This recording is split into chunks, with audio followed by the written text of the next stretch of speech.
Baguio Country Club, the first and only 5-star mountain resort in the Philippines, is fully equipped and ready to welcome you back. The club has thoroughly worked on adapting to the new normal.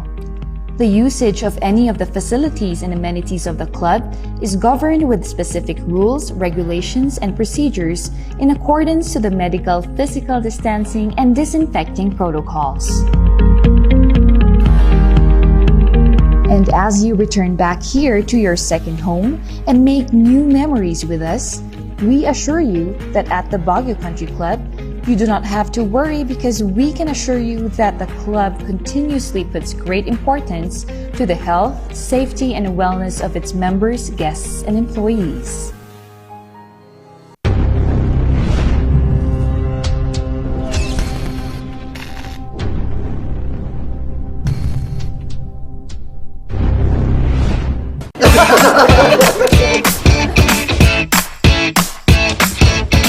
May panlaban na ako sa pimple dahil sa araw-araw na pet malungwer pa ng Kati Alice. Say hi to a new confidence with Kati Alice. Hello, good morning, TJ Home Builders po. TJ Home Builders po? Yes po, sir. Sir, paano po umorder online ng mga hardware supplies? Yes po, sir. Madali lang naman pong mag-order through our Facebook page po. Punta lang po kayo sa facebook.com/tjhomebuilders at i-message nyo na lang po kami doon at meron lang pong sasagot sa inyo. So meron po tayong indoor, outdoor, tsaka meron din po tayong for kitchen, for bathroom, at mga lightings po. Sir, ang TJ Home Builders po ay isang tindahan na nag-o-offer po ng mga finishing material. Easy to install at mas makakatipid po sila ng oras at sa pera po nila. Mas concentrated po kami sa mga modern materials. TJ Home Builders! We turn houses into homes!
The Baguio Country Club, the first and only 5-star mountain resort in the Philippines, is fully equipped and ready to welcome you back.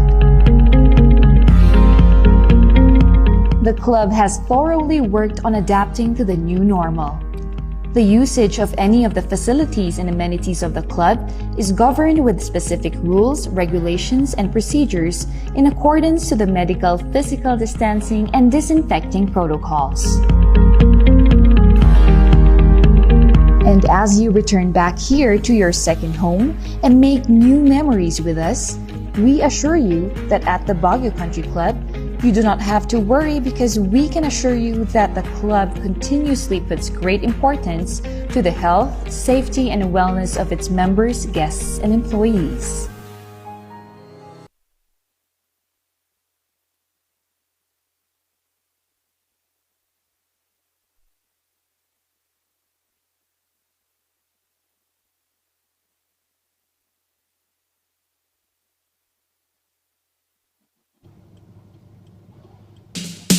We need a doctor. Look at his face.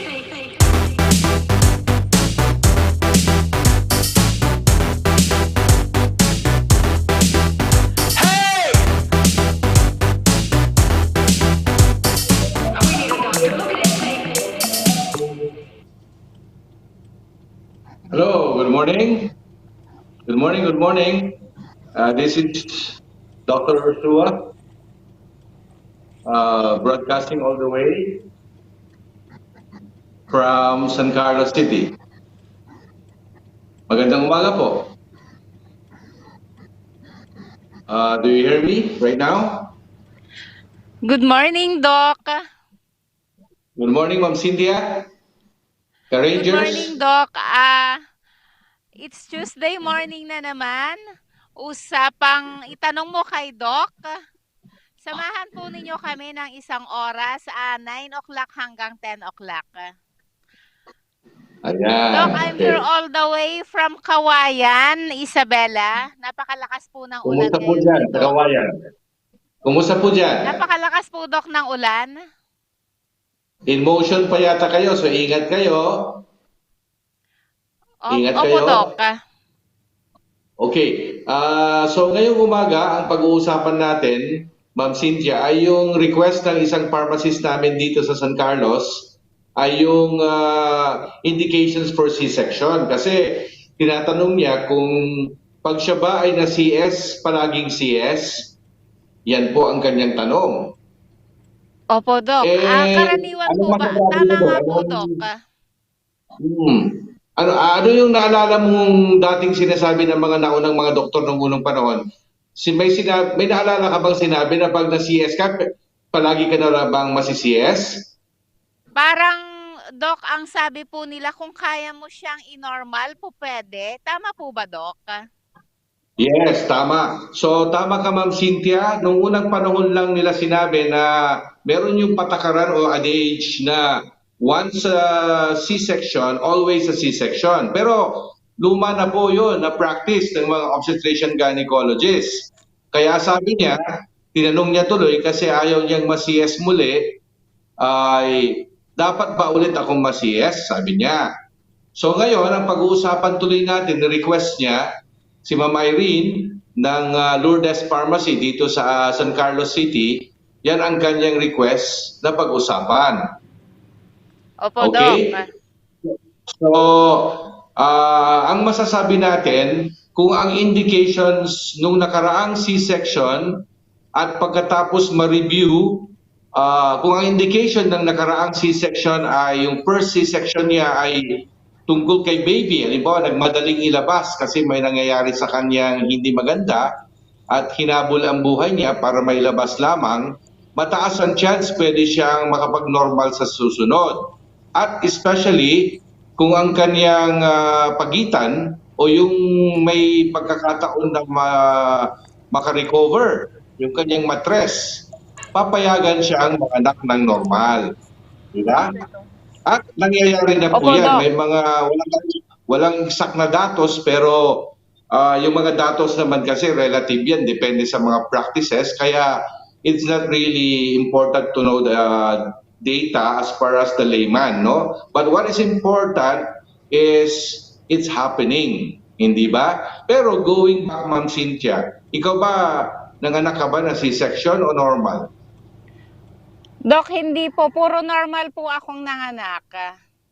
Ayun. So, ang pagkakaiba kasi ng C-section, syempre butsakan ka, ika nga, di ba? Dalawa lang ang labasan ng baby. Kung hindi doon sa normal na labasan, dito sa tiyan. Kasi bubuksan yung matres mo at padadaanin sa tiyan. May mga advantages Opo, kasi Doc. din ang C-section. Alam mo ba yon?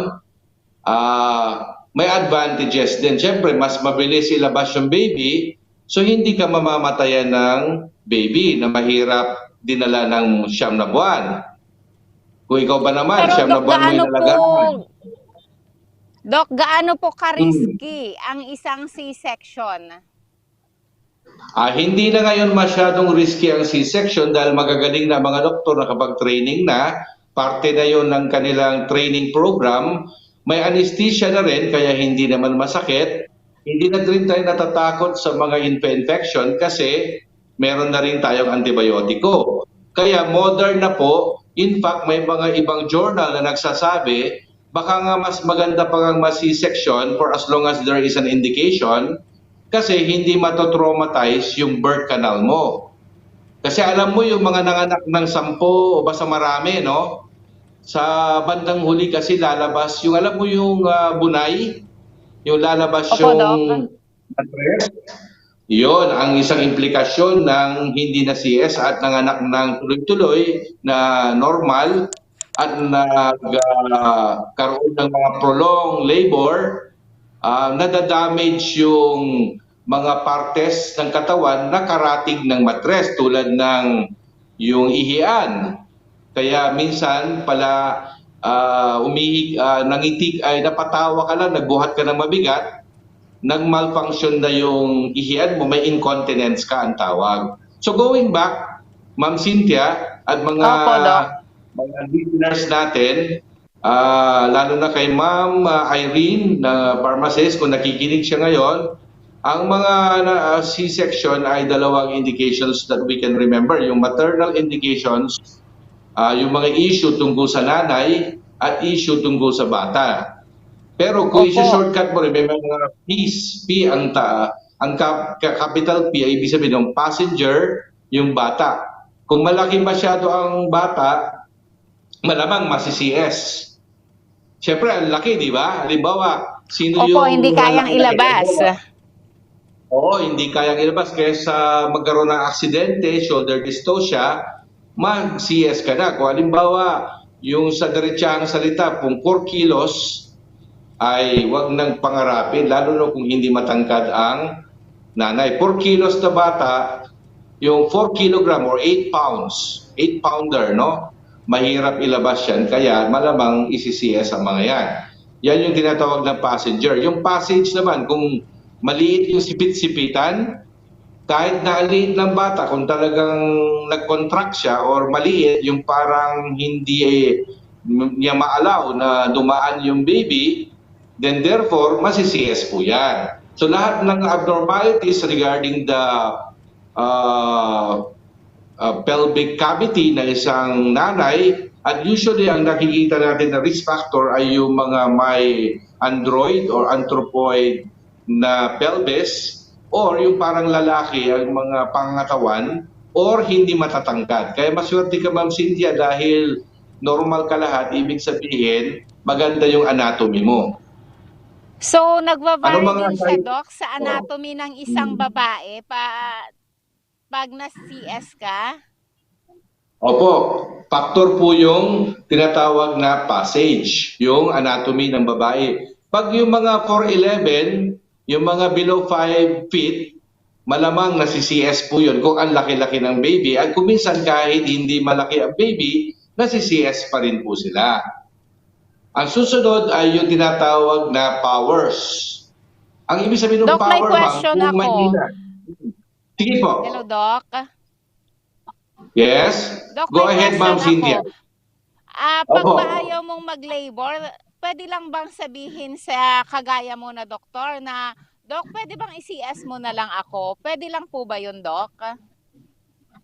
Yan ang tinatawag na CS per request.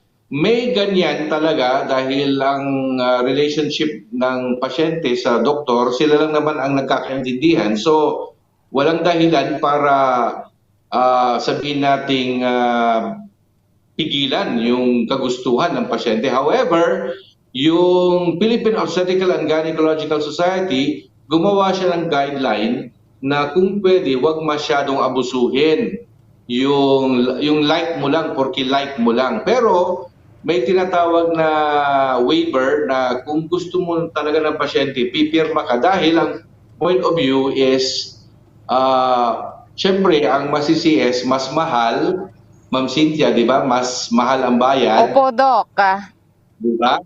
Saka yung PhilHealth, hindi yata nila inaalaw ang CS per request. Kaya pinagtra-trial labor na lang sila at kung makakita ng indication, yung tinatawag na indications for doing C-section, then that's the only time we do C-section. Hindi pwedeng yung gusto lang ng pasyente, hindi pwede yung gusto lang ng OB din. Pero kung minsan nag-aagrihan din ng mga yan. Pero ang academic setting, yung ideal setting, kailangan mag-trial labor, and then pag nakakita na ng indications for doing C-sections, yun na ang pag-perform ng C-section. Pero nasabi ko nga kanina, Ma'am Cynthia, na may advantages din ang nasi-CS. Di ba? Hindi nga nadadamage yung anatomy. At may mga journal na nagsasabi sa Europe or sa mga European countries na it's better daw to have a C-section kesa maghirap yung nanay at yung baby in a manner na ano pa ang buhay nilang dalawa, yung mapunta sa bingit. Kasi may mga usapin din yung mga pasyente na masi-CS din lang pala ako, pinahirapan pa ako ni doktor. May mga ganong comment. Di ba? Ma'am Cynthia, yung halimbawa, nagle-labor ka na ng 2 araw. Di ba? 2 araw ka na, nasikatan ka na sunsetan ka na ng 2 sunset. Medyo mali yun. Dapat, ang isang doktor, inaasikaso ang pasyente at gumagawa ng mga interventions, yung pagko-correct ng mga mali, at ng tinatawag na yung masintensyahan na kung talaga bang manganak ng normal o masi-CS siya habang maaga pa. Kasi after all, Ma'am Cynthia, ganito after all, meron namang anesthesia, meron namang gamot at magagaling naman ng doktor, kaya hindi na masyadong issue na kung bakit ayaw mong magpa-CS or hindi dapat mag-CS. Pero sa karamihan, although anecdotal yung mga to, anecdote meaning hindi naman talaga official pa dahil hindi siya evidence-based, ito yung mga nakalap ko sa practice, may mga umaayaw sa C-section kasi nga mahal siya. At saka kung per request, hindi nga papayag ang PhilHealth. Pero Ilang years, Doc, bago ka ulit pwedeng manganak pag na-CS ka? Ideally, 3 to 4 years. Kasi may pagkakataon na kumapal pa yung mag-heal ng todo yung sugat para hindi magkaroon ng mga uterine rupture. Kasi yan nga po ang risk factor ng may lamat o may sugat ang matres tapos sabihin na nating susubukan mong paanakin ng normal. Siyempre, habang nagle-labor, punong-puno ng baby yung matres, may peklat. Yung peklat, pwedeng tinatawag na uterine rupture ang komplikasyon. Kaya medyo yung iba ayaw po nilang pumayag. Kasi napakadali namang mag-CS, di ba? So once sa CS, nasi-CS muli sila. Yun, marason yun sa PhilHealth. Kasi dapat i-consider natin din yung gastos, di ba? Pero may mga pasyente talaga na talagang gustong-gusto nilang CS na lang. Meron din. Kasi ang tao nga iba-iba, di ba? Pero usually ang doktor ang gagawin minsan may mga nakakaaluan sa buhay kaya mas gusto nila yung CS na lang. Ayaw nilang mahirapan masyado. Pero minsan igagay din sila ng doktor para sa tamang, para wala ring, yung sabihin na nating wag silang magsisihan kung may nangyari, halimbawa. Pero anong masasabi ko bilang isang obstetrician gynecologist, basta we follow the rules, we follow what is being given as a guideline or clinical practice guideline o best practices bilang isang obstetrician gynecologist na totoong rehistrado, certified, maniwala kayo sa kanyang opinion dahil consultant po siya. Kaya kung ano man yung mangyari, base yan sa tamang pagdidesisyon dahil inanalyze niya ang sitwasyon. Di ba? What is important is you are in good hands. You are in good hands whether nanganak ka ng normal o CS. Ang importante, buhay kayo pareho, yun ang palaging ini-aim ng mga doktor. Healthy baby, healthy mommy, always be safe. Kaya yung ingat o kaya biglang sinasabing be safe sa panahon ng pandemic, even sa panganganak, always we follow the adage na buhay dapat pareho yung dalawang pasyente. Be safe. Di ba, ma'am? Hindi Opo, Dok. pwedeng... Dok, paano naman po ang pag-care after nung masi-section ka? Paano po yung pag-care doon sa sugat mo? Siyempre, mas may sugat ka, ma'am, na yung nakikita ng tao sa may abdomen niya, kasi yung iba, usong-uso yung bikini, no? So, Opo, Dok. yung sugat nila, it follows the garter of the panty o bikini, no? So, hindi halatang na CS. Pero yung traditional na C-section ay dito sa gitna, dito sa may tiyan, bubutsakan ka midline, ika nga, so kitang-kita ang care, pareho lang naman, pero mas madugo yung bikini. Hindi lang alam ng mga pasyente, mas mahirap pong gawin yon, mas madugo, mas maraming structure na matatamaan, kaya ikakat-kat mo yung mga yon kasi hindi nga normally nagdoon ang original na intention ng C-section. Ang intention is madali kang makapasok at madali mong mailabas si baby sana. Kaya kung minsan may mga komplikasyon na nagaganap.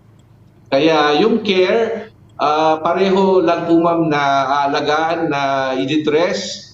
Pero ang common na care ngayon is basta nabigyan mo ng antibiotics, maganda ang hemostasis, maganda yung tinatawag na ano mo lahat, yung dumudugo, yung napay-stop mo lahat, hindi anemic ang pasyente. Kaya nga dapat naihanda ang pasyente palagi, di ba? 9 months ka naghanda anong ginawa nyo? Ba't medyo nagkanda gulo-gulo? Parang ganon. Hindi ba? Opo, Dok. Magandang So immune ano system. naman, Dok, yung mga kailangan na mga i-intake ni mother na CS? Pag na-CS na siya, dapat maganda mga rich in vitamin C. Kumain siya ng pagkain na rich in vitamin C kasi yung healing process sa kaya iron, dapat hindi siya anemic. Mapalitan yung mga nawala sa kanya. Kasi alam mo, pag na-CS ka, ang allowed na nawala sa yung dugo, 1,000 cc. So dapat mapalitan mo yon. Kumain ka ng mga green leafy vegetables, masustansyang pagkain.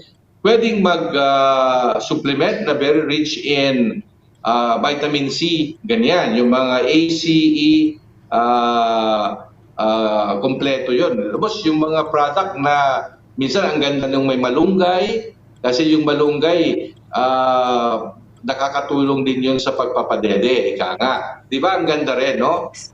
Opo, Dok. So po pwede si Bioclone capsule kasi meron siyang vitamin C, meron siyang malunggay extract, meron siyang fruit extract, at meron siyang Natumbok zinc. mo, ma'am. O kung wala naman kayong contraindication sa breastfeeding sa product na yan, then we can actually recommend that. Di ba? Why not? Opo, Doc. Kasi after all, may mga component siya na vitamin C, vitamin B, mga zinc, lalo na ngayon na kailangan palakasin yung immunity. Parte ng magandang immunity ang magandang healing ng sugat. Siyempre, mas mahirap mag-heal ng konti ang sugat. Dok, mas mabilis Yes, ang pag-heal niya pag yung nutrients na ipapaloob mo sa iyong katawan, i-intake, is maganda. Maganda, lalo na yung mga very rich in vitamin C at hindi anemic dapat ang pasyente at walang mga infection. Yan ang kabuuan ng magandang healing. Okay? Tapos, syempre, ini-encourage natin si nanay na mag-breastfeeding, kaya binibigyan din niya ng malunggay. At mga kung ano-ano pang mga pagkain na mayaman sa bitamina. Yan. Opo. Kasi kailangan Dok, safe din po ba na magpabakuna ang mga bagong panganak na mga nanay? Sa tingin ko, bilang isang doktor, bakit hindi kung kailangan talaga, lalo na kung sa pupuntahan niya ay maraming mga, alam mo na, bagay-bagay. Yung bagong panganak nga na baby, binabakunahan ka agad bago umuwi ng BCG.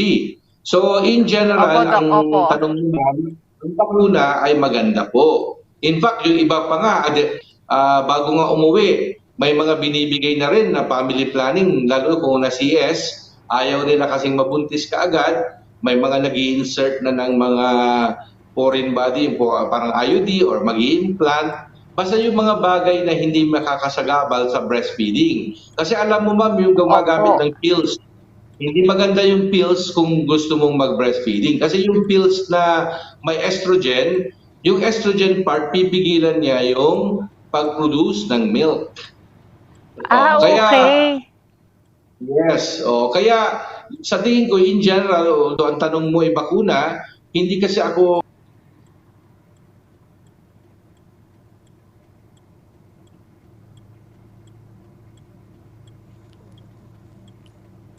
Hello, Doc. against sa baku-baku. Yung ng gobyerno. Magkonti kasi ayaw nilang pagsapat, no? Okay? So, Hello, Doc. ano so far, Ma'am Cynthia, may tumawag ba sa'yo? Doc, May tumawag ba, question Ma'am na lang. Cynthia? Safe din po ba sa baby pag Sige. nabakunahan si Mami ng anti-COVID? Ano ulit, Ma'am? Come again, please. Doc, safe din po ba kay baby? Pag nagpapa-breastfeed si Mami, safe din po ba kay baby na madede niya yung bakuna na naibigay kay Hindi naman Mami? siguro. Sa tingin ko, Ma'am, parang anti-flu lang yan. Kahit buntis nga yung nanay, di ba, binibigyan ng anti-flu. At binibigyan din naman yung buntis na mami ng anti-COVID vaccine. So, safe po. I think, para sa akin, makukonsider ko po siyang safe. Thank you, Doc. Ano pang mga tanong tungkol sa mga bagay-bagay? Pwede na po magtanong.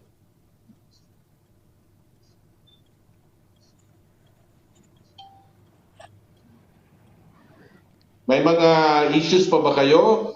So yan yung ating topic na pwede kong sabihin medical school on air. Now, meron din akong mga naisip din na topic related. So did you know na ang C-section ay ginamit din yan ng royal family para maisalba ang mga sa history ng medicine. Ang C-section ay noon pa ginawa kasi napag-alaman na may mga namatay na royal family dahil sa pagpilit na ipanganak ng normal. At dito ko na rin ipapasok yung idea na alam mo yung forceps, yung Chamberlain family ang nagpauso niyan sa mga royal family at love na love siya ng mga sa royal. Yung mga, di ba, alam mo yung The Crown, ganon-ganon. Yung mga, may mga naunang batang pinanganak ng C-section at pinanganak din ng forceps. Kasi yung Chamberlain na naimbento nila yung forceps, ay love na love sila ng royal family kasi hindi na namatayan ng anak sa mahirap na pag-deliver. Yun. No? Doc, may question po dito. Sige po. Hello, Doc. May question po Yes. dito. Kasi yung isang kasama namin na CS po siya, tapos after 5 Okay. months, dinugo po daw siya. Ano daw po kaya ang cause niya? Siyempre po, hindi na natin pwedeng i-blame kasi ang pagdurugo ay parte na ng gyne, no? Yung C-section, obstetrics yun. At 5 months naman na ang lumipas. Kung dinugo ang babae within the puerperal period or kung ang within the 6 weeks, related po yun sa C-section. Pero pag 5 months na po, pwedeng may problema po silang iba, mahirap na pong i-connect dun sa C-section niya. Kasi 5 buwan na rin po ang lumipas, di ba? Kung 5 buwan, So, matagal hindi na doon masyado sa para- C-section niya, Doc, yung cause nun. Ang ibig sabihin, dapat yung doktor na gynecologist, saliksikin niya dahil 5th month na lumitaw, tapos na po yung kanyang yung mga bagay-bagay na komplikasyon ng C-section, tulad ng pagdurugo, baka may problema po siyang gynecologic in nature. Kagaya ng mga lesions baka meron siyang infection, pwede rin, delayed, pero masyadong talagang matagal, baka panibagong infection lang, pwede rin siyang may polyp, pwede din siyang may uterine abnormalities or endometrial abnormalities. Pwede rin palang may, halimbawa kung na-dengue fever siya, syempre may fever siya, pwedeng kagagawan din ng infection, yung pagdurugo. Kaya huwag niyang isipin na kasi minsan ang pasyente, dinidiretso nila kaagad na, ay, dinudugo ako, dati naman akong hindi ganito. So, iisipin nila kaagad na dahil kaya ito sa C-section, pero at least nagtatanong lang naman. Sasabihin nila, dahil kaya ito, gano'n naman sila, di ba? Wala namang masama na magtanong, hindi ba? Pero i-explain palagi ng iyong doktor. Kaya, go and visit your doctor. Kung ako yung doktor niyan, i-ultrasound ko siya kasi isa akong sonologist. Pagkatapos ko siya ma-ultrasound, tapos malalaman ko na kung anong nangyayari sa loob. And then ma-find out ko na bakit siya dinudugo. See? Kung kailangang may susunod na investigasyon tulad ng mga biopsy, gagawin mo yun. Pwede ka rin mag-trial treatment ng mga hormone, depende sa makikita. Minsan baka na-stress lang, minsan baka nung bumalik na yung regla niya, kasi depende kung nagbe-breastfeeding ba yan, mga ganon. So marami pong explanation hindi related sa previous C-section niya kasi masyado na pong matagal. Pag yung pagdurugo ay within the 6 weeks, pwede mo pang saliksikin na related siya sa pagkaka-cesarean Sa CS section niya. niya. Okay. So, Dok, kumusta na siya ngayon? Follow-up question, Doc. Gaano po katagal ang healing ng isang C-section? Kung maayos naman ang yung pagtatahi at wala namang infection, ma-achieve yung initial healing sa first 3 weeks and then full healing sa susunod na 4th to 5th to 6 weeks. Yung full. Pero syempre, dapat tuloy-tuloy na walang infection kasi ang balakid sa magandang healing ay yung pagiging anemic or kulang sa oxygenation, kulang sa vitamins, kulang sa nutrition, kulang ang kanilang, siyempre may mga infection, masama po yun, at kulang yung daloy ng dugo, anemia. So, Kaya napaka-importante dapat pala, Doc, sa isang na CS na mami na maganda ang kanyang nutrition intake.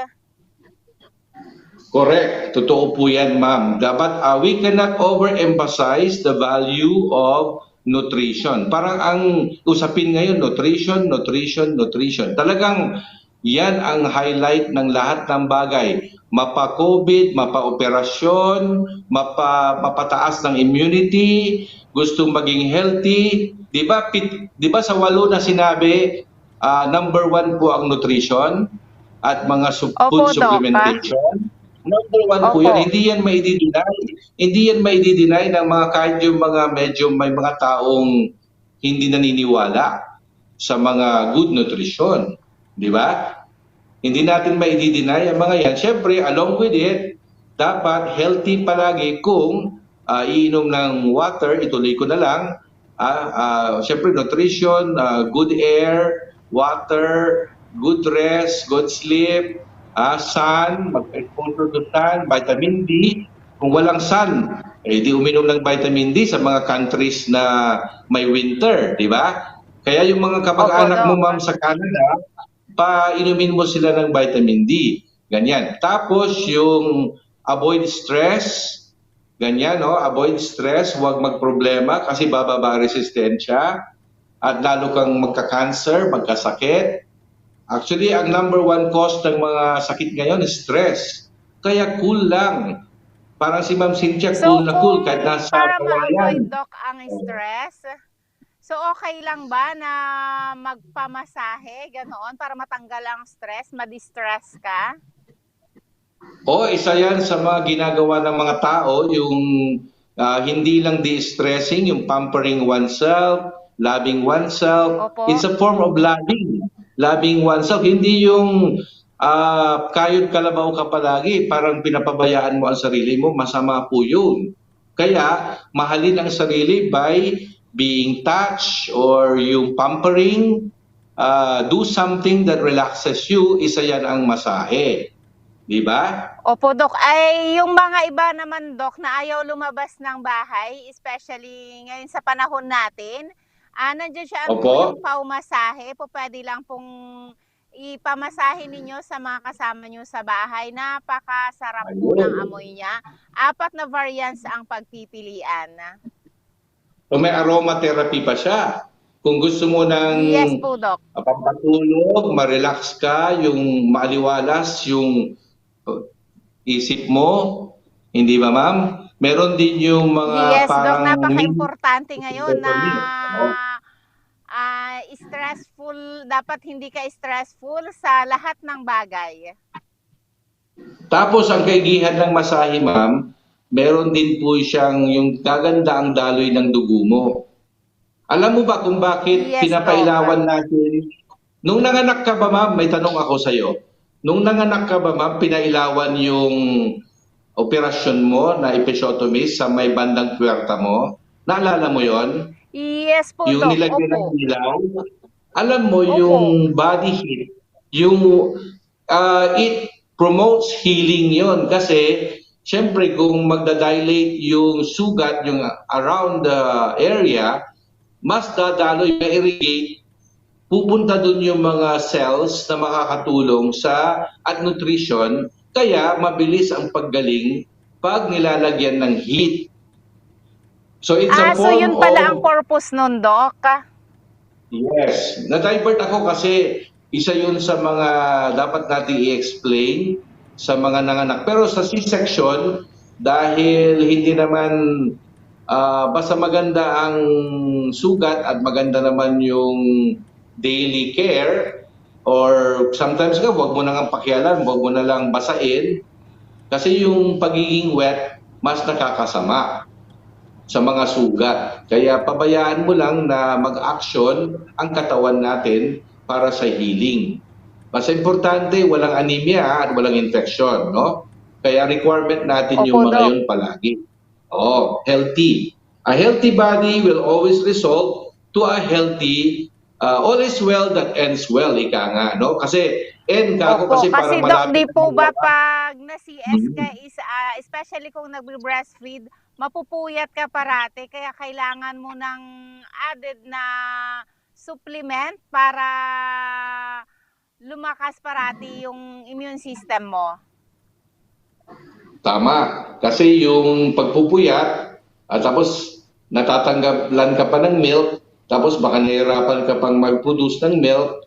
By the way, related sa stress din mama, dahil pag-usapan natin yung stress, pag stress out ka, konti lang yung ma-produce mo na milk. Kaya huwag may stress So ang nanganak. kasama pa rin, Doc, yung related pa rin yung stress doon sa pagbe-breastfeed, yung pag-produce ng milk. Ng milk. So hindi lang basta kumain ka ng malunggay or dapat magandang mag-suck yung baby, kundi yung mismong nanay dapat chillax siya, relax. Hindi siya stress out. Alisin niya yung mga problema at akasikasuhin niya yung baby niya in a manner na hindi siya na-stress. Para maganda ang produksyon ng milk at maganda ang daloy ng milk kasi kundi maaburido yung anak niya dahil sa kakulangan ng gatas. Oo. Yan, okay? So, tumigil na ba ulan dyan? Sa Kawayan? Doc, medyo tumigil na pero sobrang madilim pa rin ang kalangitan. May bagyo po yata, kaya ganito ang panahon dito ngayon, Doc. Hindi mo tatanungin kung ang panahon namin dito sa San Carlos ay kumusta? Doc, kamusta yung panahon dyan? At kamusta yung mga kasamahan natin dyan sa Lourdes Pharmacy? So far, okay naman sila, masaya sila at kumbaga naghahanda na naman sila sa pag-asikaso sa mga pasyente at Kasi nga yung complex meron silang tinatawag na maternity center or birthing home pala. And then magandang weather din dito, hindi maulan, hindi maaraw, katamtaman lang. May bagyo Dok, yata. naramdaman mo ba kanina yung lindol ng 5:30? Malakas po kasi dito sa part ng Santiago. Dito sa San Carlos, parang akala mo lang bird, ganun lang. Tapos hindi masyado po. Hindi ko naramdaman. Parang akala mo lang may nahulog na mabigat. Ganun lang. Sa very quick. Okay. Quick lang. Dok, may i-add ko na lang din pala. Ang mga Sige po. products ni Aldrich, Pau de Arco Capsule, Pau Liniment, Pau Masahe, Bioclone at Toro Capsule, available po lahat dyan sa Lourdes Pharmacy. Tama. Maganda yan, no? Mayroon tayong Bioclone, Pau de Arco at mga pangmasahe at may Toro din. Yes po. Kaya dumaan-daan lang sila, no? Para kunin yung mga produkto nyo. Ano pang concerns natin sa C-section? Syempre pagka na-CS ka na, alagaan ng sarili para sa susunod na namang pagkakaroon ng baby. At usually, ito yung mga tanong ng mga karamihan, hanggang ilan ba dapat kami ma-CS? Depende, i-assess po, ka ng Doc. doktor. Kung minsan, kung manipis, sasabihin na medyo tama na o kaya tagalan nyo yung pagitan ng susunod na baby, yung interval. Sometimes they tell you that. Yung pagitan, yung 3 to 4 years bago ulit mabuntis. At saka Dok, ano ang palagi mga dapat gawin? Ano ang mga dapat gawin ng isang mami para sa susunod na pagbubuntis niya hindi na siya ma-CS? Well, depende ma'am kung tulad ng sinabi ko, kung indications lang ay yung baby, ayusin niya si baby na hindi masyadong malaki at nang healthy si baby para hindi siya masi-CS. Granting na yung kanyang pelvis o yung kanyang sipit-sipitan ay normal o walang contraction o hindi siya masikip, malamang pagka healthy ang baby niya, hindi ganong malaking-malaki, yung tulad ng mga 4 kilos, malamang pwede siyang payagang manganak ng normal. Mag-normal. Kaya alagaan niya ang sarili niya, alagaan niya ang baby niya, at bigyan ng distansya. Distansya sa pagbubuntis. Dok, Okay, so- natapos na naman ang isang oras na talakayan natin. So, kinakailangan na naman nating magpaalam sa mga viewers natin at listeners. Tama? Ma'am Cynthia, sa susunod, magkikita tayo na Tuesday, Doc. sa susunod na Tuesday studio at magigest sa atin yung mga Rotarians daw. May gusto daw silang... Okay, so abangan po natin sila, Doc, sa susunod na Tuesday. Sa susunod na Tuesday, magkikita pa tayo doon sa Opo, Doc. studio para sa welcoming natin yung mga Rotarians para i-explain yung project o mga talakayin na mga bagay-bagay tungkol sa polio yata. Di ba, doon natin abangan nila yon para marinig nila yung tungkol sa balita sa polio. At then, medyo na-practice na natin, ma'am, yung mga gagawin natin in the future na magkakaroon tayo ng mga ganito sa mga susunod Opo, na Doc. Tuesday. Di ba? Okay ba? Opo, Doc. So Ayos naman, di ba? maraming salamat po sa lahat ng mga nakibahagi sa amin ngayong araw na to. Sa susunod na Tuesday, abangan po nyo ulit kami. 9 to 10 every Tuesday. Itanong mo kay Doc Jose. Maraming salamat po, Doc. Maraming salamat, Ma'am Cynthia. Maraming salamat sa mga nag-view, mga nag-watch, nakinig sa Itanong kay Doc Jose. Ito pa rin tayo sa RNG Luzon, 9 a.m. Inulit ko lang din po. At please like, subscribe, and share. Diba? Okay ba? Yes po, Doc. Parati po ninyo kaming aabangan at lahat ng mga programa sa RNG. Please like and subscribe RNG Luzon. Yeah, so okay, so salamat sa inyo pong lahat. Salamat, Sir Thank you Dobby. very much, Doc. Kay Sir Rain, dyan sa RNG. Thank you, Pau de Arco. Thank you very much, Doc. At thank you very much, RNG Luzon. Okay, so see you next Tuesday. Ingat Bye-bye ka, po. Ma'am See you Cynthia. next Tuesday.